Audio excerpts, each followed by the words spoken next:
यदि आप कर्ज में डूबे हुए हैं और आर्थिक तंगी से परेशान हैं, तो आपको सूर्य देव के इस महामंत्र का जाप अवश्य करना चाहिए। यह मंत्र बहुत ही शक्तिशाली और प्रभावशाली मंत्र है। इस मंत्र के नियमित 108 बार जाप करने मात्र से ही कर्ज में शीघ्र ही मुक्ति मिलती है, धन और संपत्ति में वृद्धि होती है, घर परिवार में सौभाग्य और शांति बनी रहती है। इस मंत्र से आप कर्ज मुक्त हो जाओगे, धन वृद्धि आपके जीवन में होने लगेगी। सूर्य भगवान बहुत ही दयालु हैं, वह अपने भक्तों की मनोकामनाओं को पूरी करते हैं। इस महामंत्र के नियमित 108 बार जाप करने से आपकी सभी मनोकामनाएं पूरी हो जाएंगी और आपके जीवन में धन की कोई भी कमी नहीं रहेगी।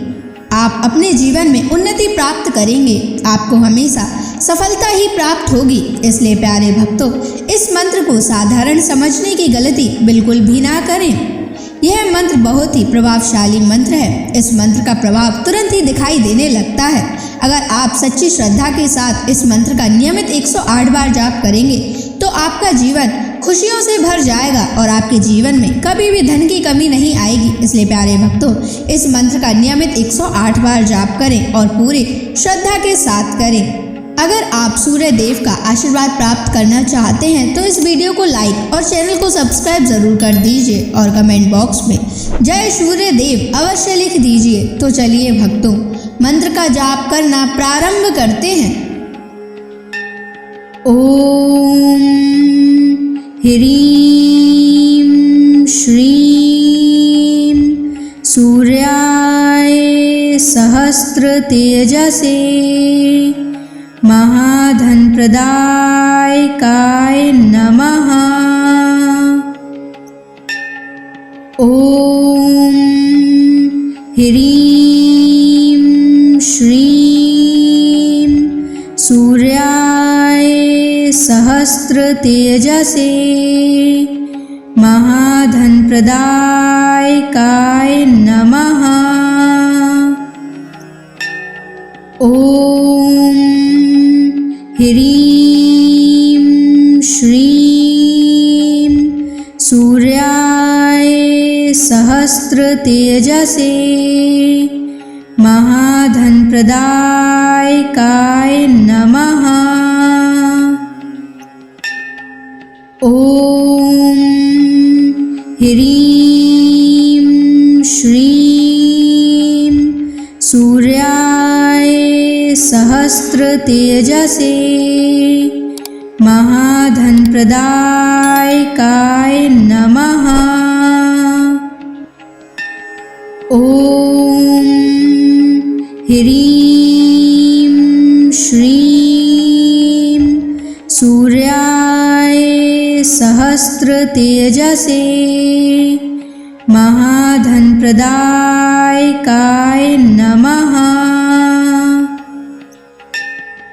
ओम ह्रीं श्रीं सूर्याय सहस्र तेजसे महाधन प्रदायकाय नमः। ओम ह्रीं श्रीं सूर्याय सहस्र तेजसे महाधन प्रदायकाय नमः। ओम ह्रीं श्रीं सूर्याय सहस्र तेजसे महाधन प्रदायकाय नमः। ओम ह्रीं श्रीं सूर्याय सहस्र तेजसे महाधन प्रदायकाय नमः। ओम ह्रीं श्रीं सूर्याय सहस्र तेजसे महाधनप्रदायकाय नमः। ॐ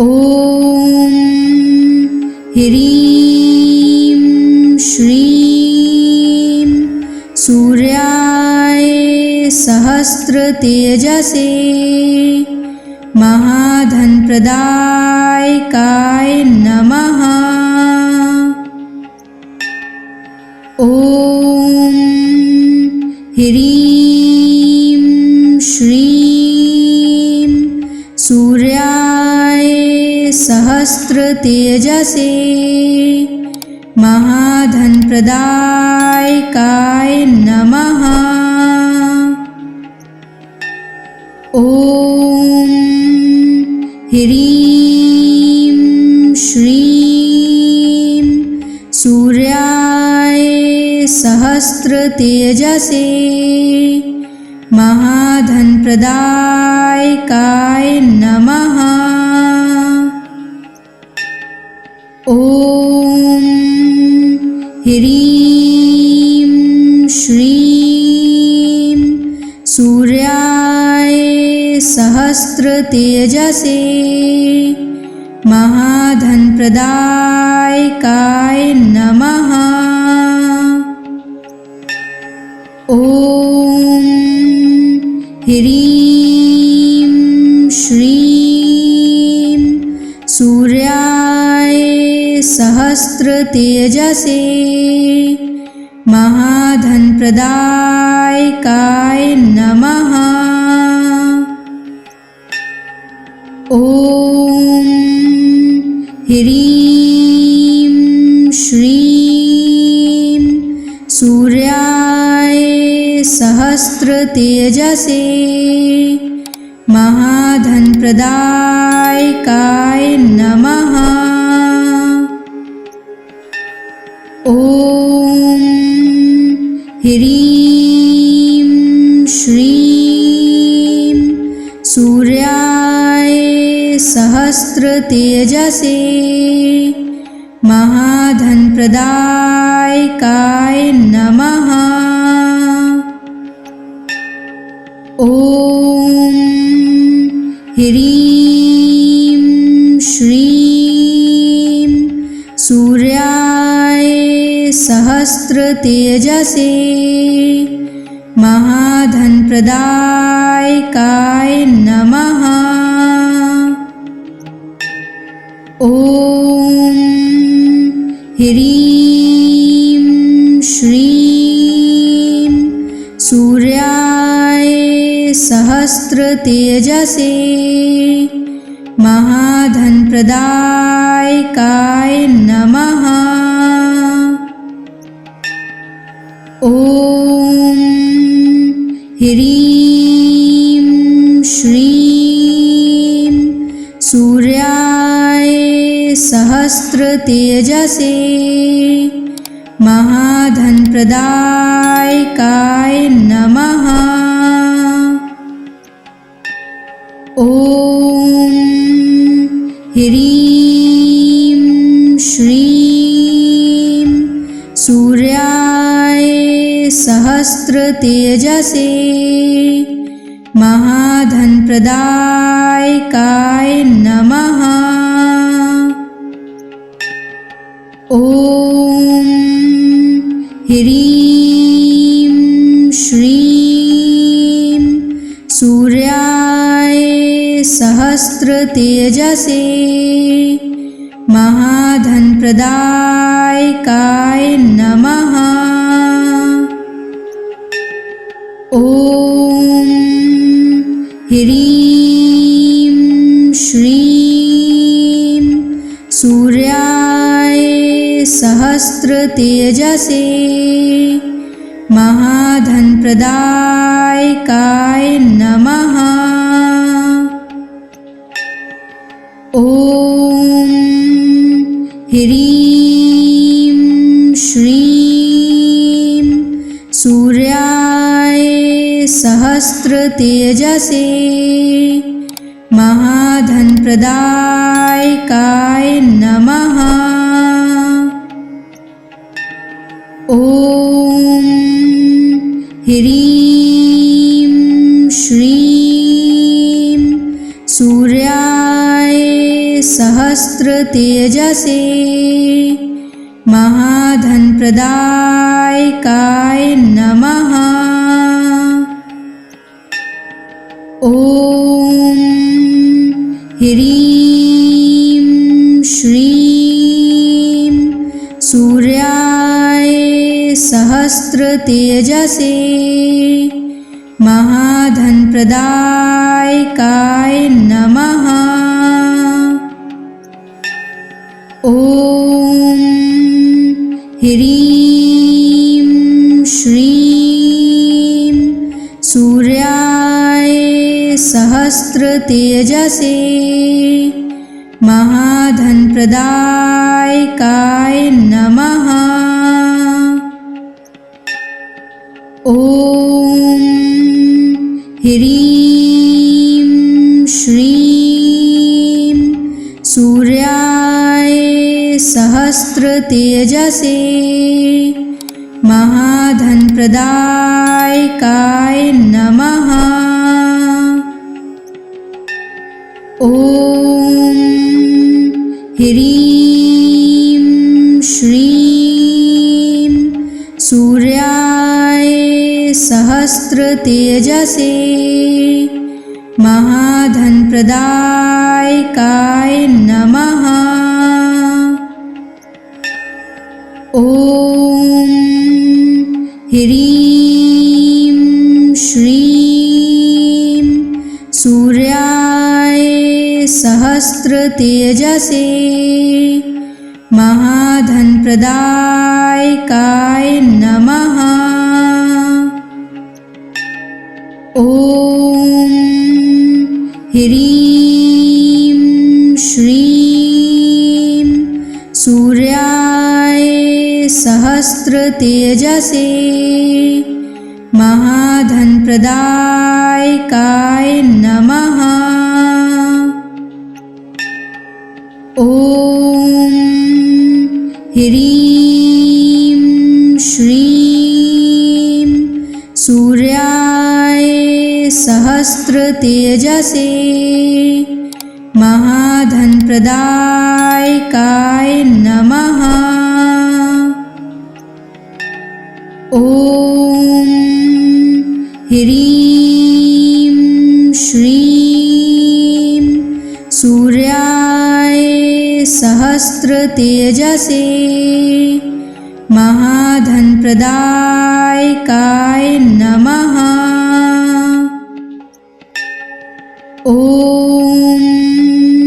ह्रीं श्रीं सूर्याय सहस्रतेजसे महाधनप्रदायकाय नमः। ॐ ह्रीं श्रीं सूर्याय सहस्रतेजसे महाधनप्रदायकाय नमः। ॐ ह्रीं श्रीं सूर्याय सहस्रतेजसे महाधनप्रदायकाय नमः। ॐ ह्रीं श्रीं सूर्याय सहस्रतेजसे महाधनप्रदायकाय नमः। ॐ ह्रीं श्रीं सूर्याय सहस्रतेजसे महाधनप्रदायकाय नमः। ॐ ह्रीं श्रीं सूर्याय सहस्त्रतेजसे महाधनप्रदायकाय नमः। ॐ ह्रीं श्रीं सूर्याय सहस्त्रतेजसे महाधनप्रदायकाय नमः। ॐ ह्रीं श्रीं सूर्याय सहस्त्रतेजसे महाधनप्रदायकाय नमः। ॐ ह्रीं श्रीं सूर्याय सहस्त्रतेजसे महाधनप्रदायकाय नमः। ॐ ह्रीं श्रीं सूर्याय सहस्त्रतेजसे महाधनप्रदायकाय नमः। ॐ ह्रीं श्रीं सूर्याय सहस्त्रतेजसे महाधनप्रदायकाय नमः। ॐ ह्रीं श्रीं सूर्याय सहस्त्रतेजसे महाधनप्रदायकाय नमः। ॐ ह्रीं श्रीं सूर्याय सहस्त्रतेजसे महाधनप्रदायकाय नमः। ॐ ह्रीं श्रीं सूर्याय सहस्त्रतेजसे महाधनप्रदायकाय नमः। ॐ ह्रीं श्रीं सूर्याय सहस्त्रतेजसे महाधनप्रदायकाय नमः। ॐ ह्रीं श्रीं सूर्याय सहस्त्रतेजसे महाधनप्रदायकाय नमः। ॐ ह्रीं श्रीं सूर्याय सहस्त्रतेजसे महाधनप्रदायकाय नमः। ॐ ह्रीं श्रीं सूर्याय सहस्त्रतेजसे महाधनप्रदायकाय नमः। ॐ ह्रीं श्रीं सूर्याय सहस्त्रतेजसे महाधनप्रदायकाय नमः। ॐ ह्रीं श्रीं सूर्याय सहस्त्रतेजसे महाधनप्रदायकाय नमः।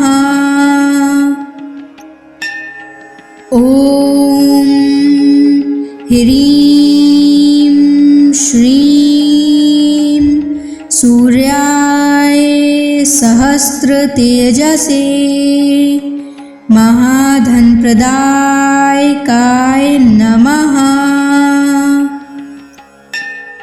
ॐ ह्रीं श्रीं सूर्याय सहस्रतेजसे महाधनप्रदायकाय नमः।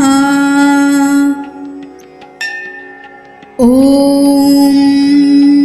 ह्रीं श्रीं सूर्याय सहस्रतेजसे महाधनप्रदायकाय नमः।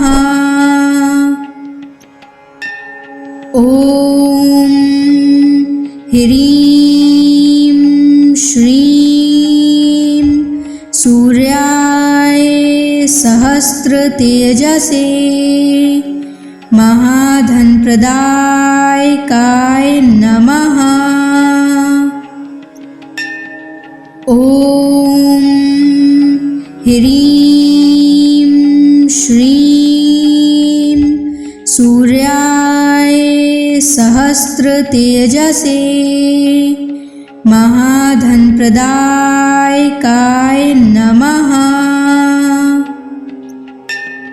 ॐ ह्रीं श्रीं सूर्याय सहस्रतेजसे महाधनप्रदायकाय नमः। ॐ ह्रीं श्रीं सूर्याय सहस्रतेजसे महाधनप्रदायकाय नमः। ॐ ह्रीं श्रीं सूर्याय सहस्रतेजसे महाधनप्रदायकाय नमः। ॐ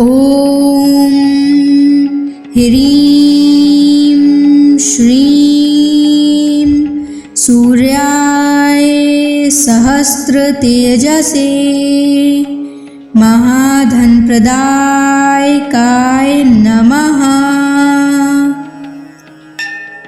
ॐ ह्रीं श्रीं सूर्याय सहस्रतेजसे महाधनप्रदायकाय नमः। ॐ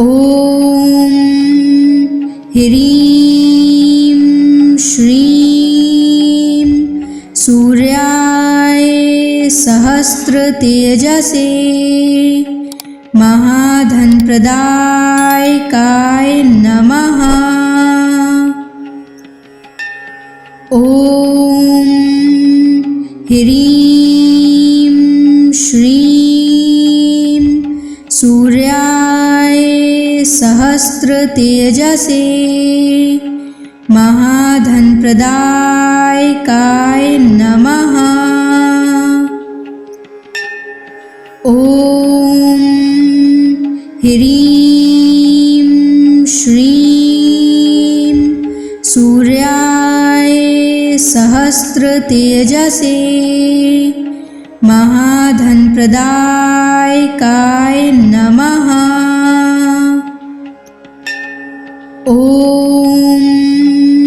ह्रीं श्रीं सूर्याय सहस्रतेजसे महाधनप्रदायकाय नमः। ॐ ह्रीं श्रीं सूर्याय सहस्रतेजसे महाधनप्रदायकाय नमः। ॐ ह्रीं श्रीं सूर्याय सहस्रतेजसे महाधनप्रदायकाय नमः। ॐ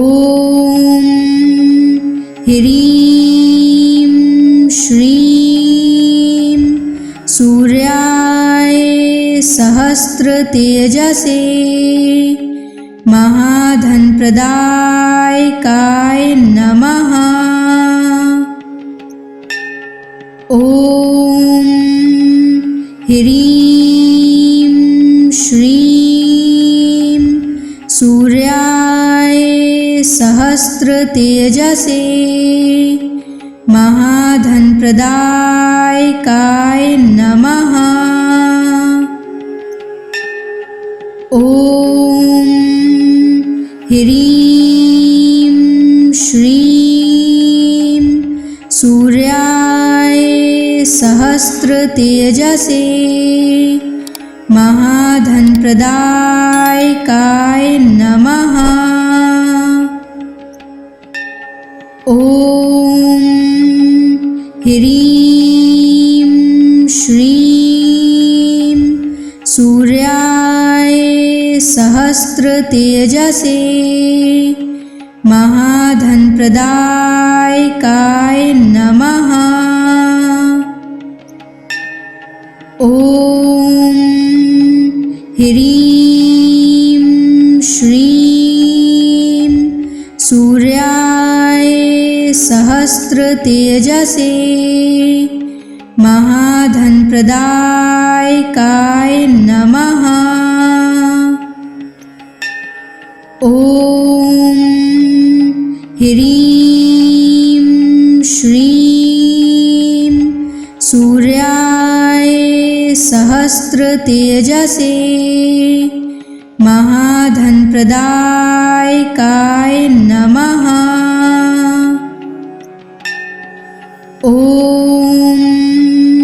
ह्रीं श्रीं सूर्याय सहस्रतेजसे महाधनप्रदायकाय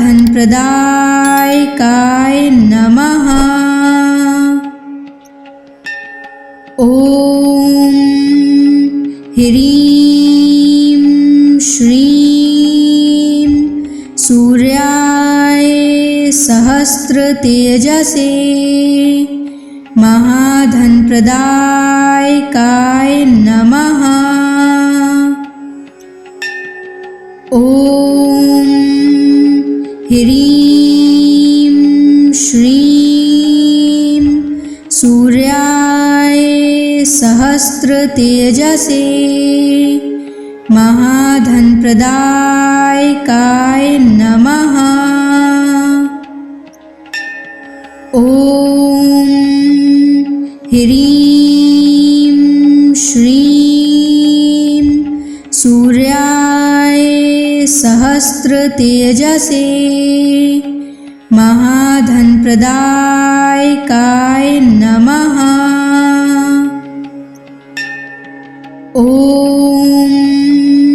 ह्रीं श्रीं सूर्याय सहस्रतेजसे महाधनप्रदायकाय नमः। ॐ ह्रीं श्रीं सूर्याय सहस्रतेजसे महाधनप्रदायकाय नमः। ॐ ह्रीं श्रीं सूर्याय सहस्रतेजसे महाधनप्रदायकाय नमः। ॐ ह्रीं श्रीं सूर्याय सहस्रतेजसे महाधनप्रदायकाय नमः। ॐ ह्रीं श्रीं सूर्याय सहस्रतेजसे महाधनप्रदायकाय नमः। ॐ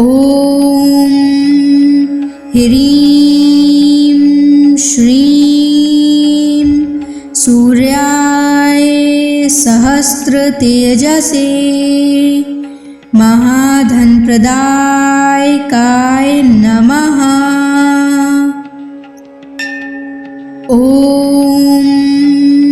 ह्रीं श्रीं सूर्याय सहस्रतेजसे महाधनप्रदायकाय नमः। ॐ ह्रीं श्रीं सूर्याय सहस्रतेजसे महाधनप्रदायकाय नमः। ॐ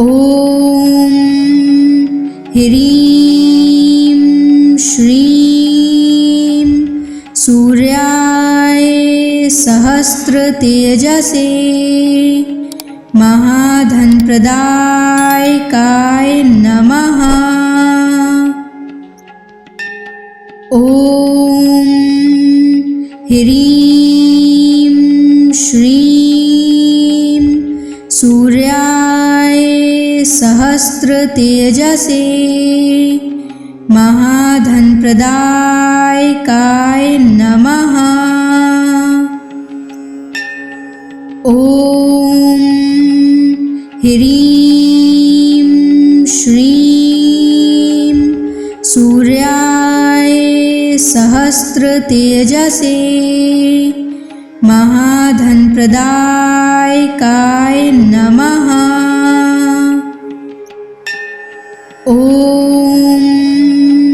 ह्रीं श्रीं सूर्याय सहस्रतेजसे महाधनप्रदायकाय नमः।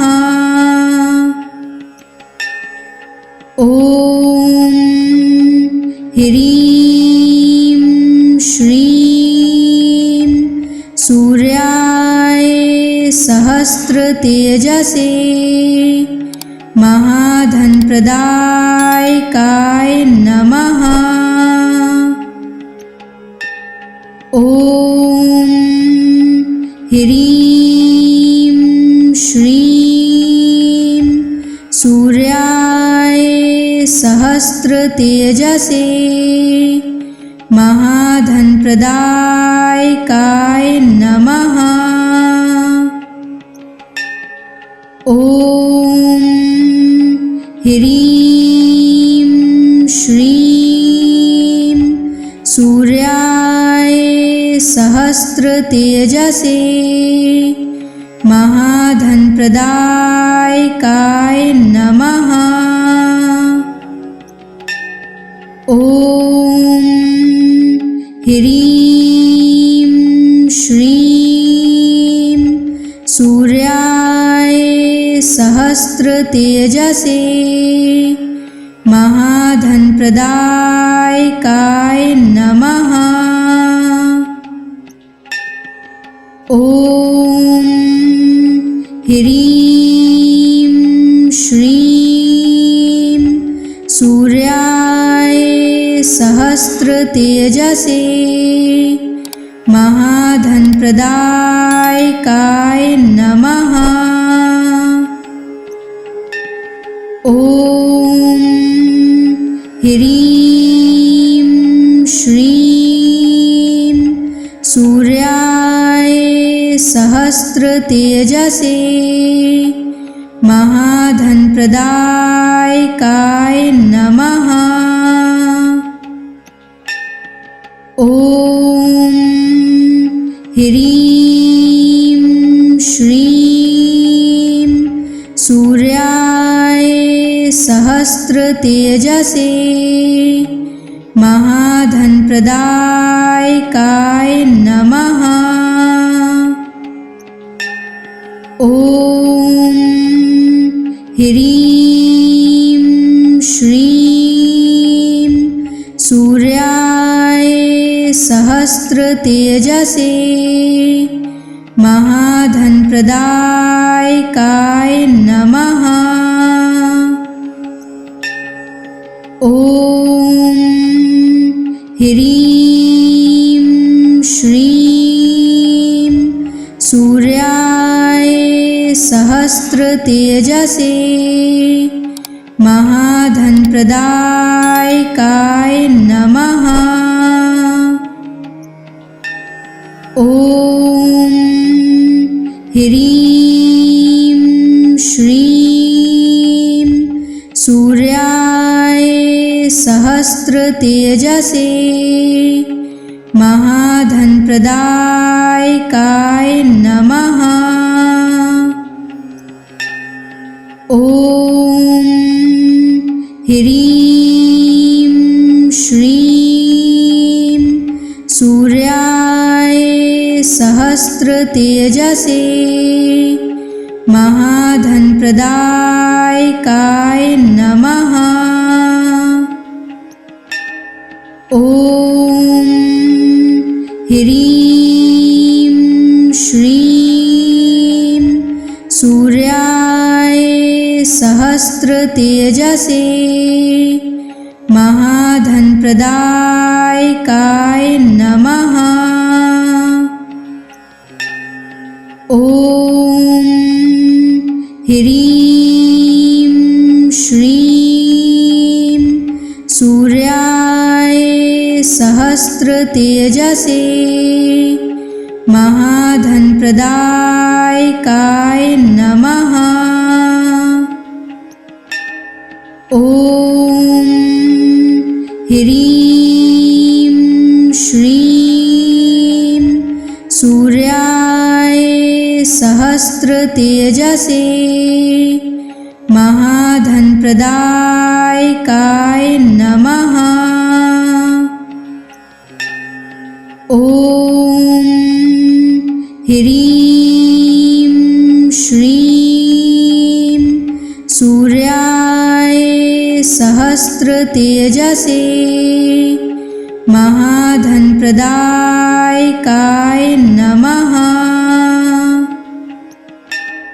ॐ ह्रीं श्रीं सूर्याय सहस्रतेजसे महाधनप्रदायकाय नमः। ॐ ह्रीं श्रीं सूर्याय सहस्रतेजसे महाधनप्रदायकाय